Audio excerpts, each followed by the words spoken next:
მოგესალმებით, ეს არის არასამთავრობო ორგანიზაციის სოციალური პროგრამების და განვითარების ცენტრის ბრიფინგი. ბრიფინგს ესწრება ჩვენი ერთ-ერთი ბენეფიციარი, ქალბატონი ციცი ხარაბაძე. ჩვენი არასამთავრობო ორგანიზაციის საქმიანობაზე მოგახსენებთ ორი სიტყვის, ჩვენ უკვე 3 წელია რაც ვეწევით იპოთეკით დაზარალებულების თემის ადვოკატირებას. ჩვენ გვაქვს შეჩერებული გამოსახლება დაახლოებით 10-მდე, რომელიც რა თქმა უნდა იძლეოდა კანონმდებლობა ამის შესაძლებლობას. ასევე გვაქვს ორი არასრულწლოვანი ბავშვის საქმე მოგვარებული, რომელთაც ემუქრებოდათ და გადაწყვეტილი და გადაჭრილი და შეჩერებული გამოსახლება, მათ შეუნარჩუნეთ, ასე ვთქვათ, საცხოვრებელი. ამ ორი არასრულწლოვანი ბავშვს ემუქრებოდა ქუჩაში დარჩენა და იყო მათი უფლებები დარღვეული. დღევანდ ჩვენ ასევე თანამშრომლობთ სახელმწიფო სტრუქტურებთან, სამინისტროებთან, ყველაზე შედეგიანი თანამშრომლობა გქონდა შინაგან საქმეთა სამინისტროსთან, რისთვისაც მათ ჩვენ ძალიან დიდ მადლობას ვუხდით. ჩვენს მიერ შეტანილ წერილებზე ასე ვთქვათ, არის აღძრული სისხლის სამართლის საქმე. ერთ-ერთი ასეთი საქმე არის ქალბატონი ციცი ხარაბაძის საქმე. ქალბატონი ციცი არის დაზარალებული, მსხვერპლი, თაღლითი იპოთეკარის. ქალბატონი ციცი ხარაბაძის იპოთეკარი ჩვენ თავისუფლად შეგვიძლია ვთქვათ, რომ არის თაღლითი, რადგან იგი არ არის კეთილსინდისიერი იპოთეკარი. ერთი წუთი უკაცრავად.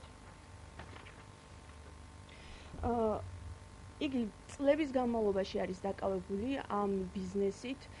მას აქვს მოქმედების ერთი სქემა, იგი ასე ვთქვათ, არ მოქმედებს მარტო, მას ყავს ჯგუფი. ბატონი მიხეილ კალაჩიანი ეწევა ფსიქოლოგიურ ზეწოლას თავის იპოთეკარებზე, მათ შემდეგ რაც გაასესხებს თანხას. ჩვენ გვაქვს რამდენიმე საქმე ამ იპოთეკარის მიერ დაზარალებული ოჯახის, რომელთა ერთადაც ჩვენ შევიტანეთ საჩივარი პროკურატურაში და აღძრული არის უკვე სისხლის სამართლის საქმე და ბატონი მიხეილ კალაჩიანი მოქმედებს შემდეგნაირად. იგი თანხის გასესხების შემდეგ ეწევა ფსიქოლოგიურ ზეწოლას, 7-ვე ოჯახის შემთხვევაში იყო თვითმკვლელობის და თვითმკვლელობამდე მიყვანის შედეგი. ბატონი მიხეილ კალაჩიანი, როგორც უკვე მოგახსენეთ, თანამშრომლობს თავის ასე ვთქვათ, თანამზრახველებთან ერთად. მას ყავს რამდენიმე ადამიანი, რომელზეც აფორმებინებს ქონებას, რადგან ისინი გამოჩნდნენ როგორც კეთილსინდისიერი მყიდველები, მაგრამ წლების განმავლობაში ამ ადამიანების საქმეების მოცულობას ხედავთ უკვე თქვენ. ეს არის ერთი სქემა, ასე ვთქვათ, რომელიც სარგებლობს თავისი ძალაუფლებით და ტოვებს ოჯახებს ქუჩაში. რა მოხდა, როგორ მოხდა, ამას უკვე დეტალურად ქალბატონი ციცი მოგიყვებათ. ამ ბრიფინგით ჩვენ გვინდა მივმართოთ აღსრულების ეროვნული ბიუროს თავმჯდომარეს ბატონ ვლადიმერ გურგენიძეს და ვთხოვოთ, რომ სანამ ქალბატონი ციცის საქმე არის ძიებაში და მასზე როგორც უკვე მოგახსენეთ, აღძრული არის სისხლის სამართლის საქმე, შეჩერდეს გამოსახლება, რადგან ეს ქალბატონი არის დაზარალებული.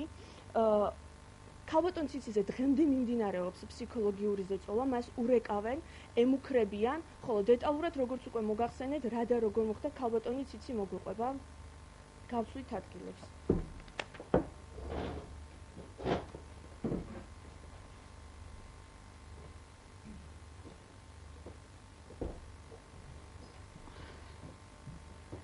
მოგესალმებით სულ ყველას. მე სულ 2 სიტყვით მინდა გითხრათ. იპოთეკა, როცა გავაკეთე და ჩავდე გავაკეთე იპოთეკა 2010 წელს. ეს იყო ჩემი შვილის გამო, რომელიც დაკავებულია რუსეთში. ამას ყველა დედა გააკეთებდა აუცილებლად. და სანამ მე ამ ხალხს დაუკავშირდებოდი, ამ იპოთეკარებს მიხეილ კალაჩიანს, ასევე მადონო კაიკაციშვილს, ქუთაისში მომცეს მე მაგ ქალბატონის მადონა კაიკაციშვილის ტელეფონის ნომერი, რითინაც მე დაუკავშირდი ამ ქალბატონს და იყო ასევე ერთი ქალბატონი ლალი ბერძენაძე, რომელიც ამჟამად გარდაცვლილია, რომელიც მადონა კაიკაციშვილმა გამოასახლა და ერთ კვირაში ინფარქტი მიიღო. ასევე მე მინდა გითხრათ, რომ ეს ქალბატონი მერე ჩამოვიდა ჩემთან ქუთაისში რამოდენიმეჯერ, პირველი ბინა როცა ჩავდე და შვილის გულისთვის ბინას როცა იდებდნენ პირველად 10%-ს იღებდა ქალბატონი მადონა. ანუ საშუალო იყო 10%, რომელიც არცად არ ტარდებოდა საერთოდ. ხო, ანუ ჩამობძანდა მე ქუთაისში, დაათვალიერა ჩემი სახლი, მე მკითხა, აბა კიდევ ვის რა აქვს შენთან, ჩვეულებრივად ეხლა მე ნორმალურად ვიყავი, ნორმალური ადამიანი ჩანდა, როგორც უყურებდი და ვაჩვენე დედაჩემის სახლი, ჩემი დის სახლი, ჩემი დიშვილის აქა გვაქვს მეთქი, ეს ჩვენი საცხოვრებლებია მეთქი და ჩემი სამსახური რა თქმა უნდა და ამას დავიმოწევა ყველა ჩემი თანამშრომელი მეზობლებიც, სახლშიც ხშირად მოდიოდა. ანუ 2 წელიწადნახევარი მე 2010 წლიდან 2013 წლის თებერვლამდე პატიოსნად უხდიდი ამ ხალხს მე თანხას, რასაც ქვია პროცენტში, რომელიც პროცენტში მიდიოდა მხოლოდ და მხოლოდ. ანუ იმაზე მეტი მაქვს ბევრად გადახდილი, რაც წამოღებული მქონდა.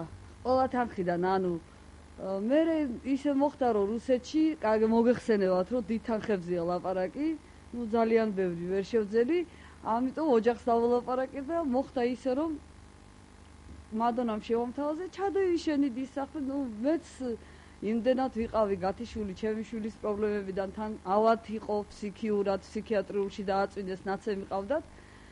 დავალაპარაკე ოჯახს, რა თქმა უნდა, ჩემი დის სახლი და ჩემი დიშვილის სახლიც ერთად ჩავდები და ასევე დედაჩემის სახლი. ეს ჩაიდო მიხეილ კალაჩიანმა. მე მოხდა ისე, რომ 2 წელიწადნახევარი უხდიდი, მე შევეშალა ხელი, ბოლო-ბოლო მეხმარებოდა, ხალხიც მეხმარებოდა. აი ხა 4000 ლარი და 4000 დოლარამდე ავდიოდი, მაგრამ ამას მე ფიზიკურად ძალიან ძნელი არ აქვს მნიშვნელობა. ხო, ანუ იყო ასეთი სიტუაცია. შევეშალა ხელი, სამითვე ვერ გადაუხადე და იმ წუთშივე გადაიფორმენ ელექტრონულად ეს ჩემი სახლების უყოლა. მე დავიწყე შეთავაზება, რომ პროცენტს ისევ გადავიხდი, ოღონდ უკან დააბრუნეთ. ან ერთი ბინა მაინც გავომასყიდიეთ, ან ნელ-ნელა შემაძლებიეთ. არავითარ შემთხვევაში ჩვენ მეტიანი კლიენტები მყავს, მეტად გავყიდით. იყო ამაზე ლაპარაკი. არაფერი არ გამომივიდა ამ ხალხთან. ეს ხალხი არიან ჯგუფური ბანდა. მე მინდა გაჩვენოთ, ამოვიღე საჯარო რეესტრიდან. აი ამ ხალხის დაზარალებული ხალხი. შეუძლია პროკურატურას დაკითხოს ეს ხალხი, ყველა იტყვის, რომ საშუალოს 10%-ს იღებდნენ, რომელიც არსად არ ტარდებოდა. ეს ერთი. მერე მეორე ის, რომ ესენი არიან მართლაბანდა, იმიტომ რომ არ აინტერესებს არაფერი, მიზანმიმართულათა გამაკოტრა, რასაც ქვია მიზანმიმართულად. არ ვიცი რა, ყველანაირად, ყველაფერი ხელში ჩაიგდეს ჩემი. მე ეხლა ერთი რამე მინდა ვთქვა. მინდა მიმართო ბატონ პრემიერს. ძალიან გთხოვთ და ბატონ გურგენიძეს. შეწყდეს, ეს დღემდე მაშანტაჟებენ, იძულებული გამხადეს. შეუძლიათ პროკურატურამ ამოიღოს 25, 24, 26 რიცხვის თებერვლის ნალაპარაკები, რას მელაპარაკებოდა კალაჩიანი ტელეფონზე. შეუძლიათ ამოიღონ და იხილონ, რაებს ლაპარაკობს ეს კაცი. ასევე ინგა სოფრომაძე, რომელიც დღემდე ახორციელებს ჩემზე ზეწოლას, რომელიც დღემდე ტელეფონებით, ხან ერთი ტელეფონით, ხან მეორე ტელეფონით მაშანტაჟებს ეს ქალი. ხან ბანკი მოიყვანა, ხან ვიღაცა კედლები გაზომა. აქ კიდევ არის ის, რომ 30 კვადრატი აქვს დაუშვათ ბინაზე ჩადებული, ბინა არის 90 კვადრატი. ანუ 30 კვადრატი ეკუთვნის მას და დანარჩენი ხომ ჩვენია. ჩემი საკუთარი ბინა, რომელიც მემკვიდრეობით მერგო 271 კვადრატი აქვს ჩადებული, სახლი არის 330 კვადრატი. ანუ 60 კვადრატი ხომ ჩემია, ხომ შეიძლება ამას ყველაფერს ყადაღა დაედოს, გამოიძიოს თავმა პროკურატურამ. არავის ყურადღება არ მოუქცევია ჩემთვის. მე ვიყავი ობიექტივშიდაც მივმართე. რა ვიცი, ყველას მივმართავ, მე არ მინდა ამას პოლიტიკურ სარჩულს არ უდებ, იმიტომ რომ ეს ხელისუფლება მე მინდოდა რომ მოსულიყო და ძალიან ბევრს ვიბრძოდი ამისთვის. ხო და მე ყველას ვთხოვ, შეწყდეს ჩემზე ზეწოლა, ესენი არიან ბანდა, ჯგუფური ბანდა, რომელიც ახორციელებს ქონებების მიტაცებას და მე ამას დავამტკიცებ, ბანკითაც უგზავნიდი მე მადონა კაიკაციშვილს თანხებს და ასევე ჩამოდიოდა ქუთაისში და იქაც ღებულობდა. მე მოწმეები მყავს. მე შემიძლია პროკურატურას დავეხმარო თანამშრომლობაში.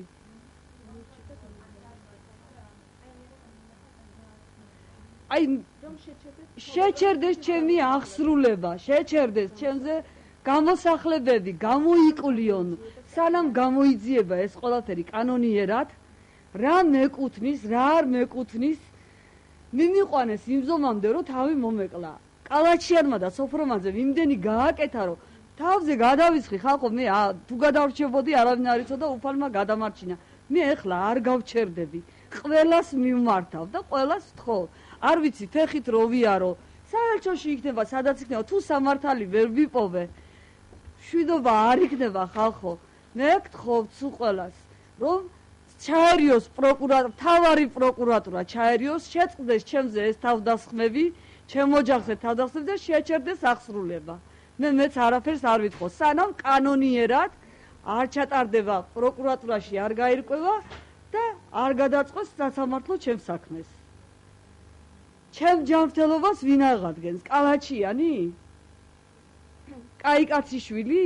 წესით ეკუთვნით. წესით ეკუთვნით. თუ შეიძლება ბატონო არანაირია. საქმე აღძრული არის და მიმდინარეობს ძიება. საკუთარმა სიძემ კალაჩიანი, სიძემ თავი მოიკლა, როგორც ვიცი, მისი ფულის გამო. ანუ 7 ნათესავი უჩივის. წარმოიდგინეთ რა ადამიანები არიან, ესენი არიან ერთად შეკრული.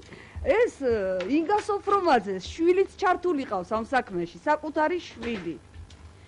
18 წლის ბიჭმა აუქციონზე შეიძინა ჩემი სახლი და არ გამოვიდა იქიდან 1 საათში გადაიფორმა ინგა სოფრომაძემ ჩემი სახლი.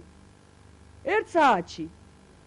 თუ შეიძლება აუცილებლად აღნიშნოთ, რომ ამ 7 ოჯახი, რომელთან ერთადაც გვაქვს არჩევის შეტანილი და დაწყებულია სიცხის სამართლის ძიება, იყო თვითმკვლელობის, ასე ვთქვათ, რამოდენიმე ფაქტი და თვითმკვლელობამდე მიყვანის ფაქტი არის სახეზე გვაქვს. თვითმკვლელობაც იყო და მცდელობაც. მე ფაქტიურად თუ გადავრჩებოდი, ნამდვილად არც მფიქრია ამაზე, უკვე ფსიქოლოგიურად იმ ხილაზე წოლა გამიკეთეს ამ ხალხმა, ვერაფერი ვერ გავყიდე. ჩემი ინვალიდი და ქუჩაში ვრჩებოდა თავის მცირეწლოვანი ყრუ მუნჯია. მცირეწლოვანი ბავშვები და ნუ ახლა ჩემს გამო ასე გამოდის ჩემი შვილის გადასარჩენად, მე თელი ოჯახი ანუ ასე გამოდის ქუჩაში დავტოვე. პრობლემა არის იმაში, რომ ქალბატონი ციცი ხოვდა ამ ადამიანს, რომ გადაუხდიდა თანხას და ნაწილ-ნაწილ გამოიყიდა თავის ქონებას, რადგან უარი მიიღო ქალბატონის ციცის ნერვიულობისგან დაევლისდა და ეს აღანიშნა.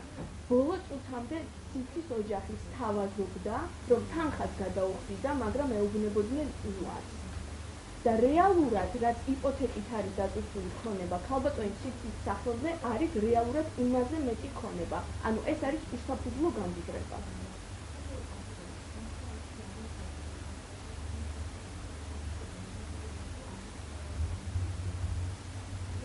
და ეს სქემა მთლიანად დასახელებული ადამიანების ერთად რომ მოქმედებენ, ამის დამადასტურებელი საბუთები არის საიდეოლოგიიდან ამოღებული და ხედავთ ალბათ მოხდენობას. მოთხოვნა არის ის, რომ ქალბატონის ციცის საქმე სანამ არ დასრულდება, ძიება მანამდე არ იყო ხელმისაწვდომი. ამას თავარ პროკურატურაში მივიტან ყველაფერს, ასევე ინგა სოფრომაძეს ეს ბანდა რო ერთად მოხდეს, ყველაფერს მე თვითონ მივაწოდებ. ძიება დაწყებულია მხოლოდ კალაჩიანზე, მაგრამ მე მინდა აღიძრას ასევე მადონა კაიკაციშვილზე, ეს არის მთავარი მოქმედი გმირი. და ასევე ინგა სოფრომაძეზე, რომელიც ანხორციელებს დღემდე ზარებს და ზეწოლას ჩემზე.